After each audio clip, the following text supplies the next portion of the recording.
Hello, today I will talk about developmental coordination disorder. Okay, basically, developmental coordination disorder is an impairment in development of motor coordination.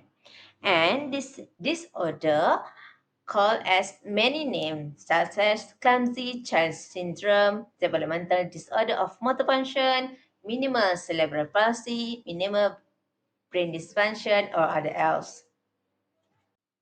This disorder recognized when a child fails to reach normal developmental milestones such as walking or beginning dress themselves, and they also have difficulty performing tasks involving fine motor skill, gross motor skill, like just forming letter, writing, throwing or catching ball, such that thing.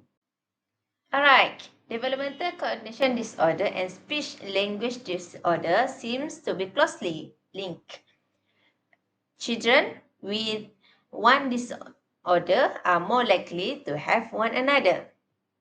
And actually, developmental coordination disorder children will have problem in writing letters, numbers, including coloring, picture or figuring from modeling clay.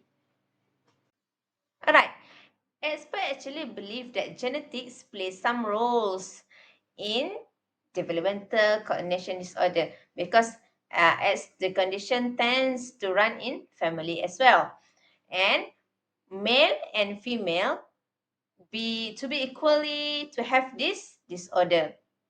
And actually, about 5% of children between 5 to 11 years old are diagnosed with developmental coordination disorder. As with other neurodevelopmental disorders, there is no cure for developmental coordination disorder, and this condition is considered lifelong. However, treatment, especially occupational therapy or physical therapy, can improve fine motor skill and gross motor skill, muscle tone, and self-esteem in the children with developmental coordination disorder. That's all for developmental coordination disorder. Thank you.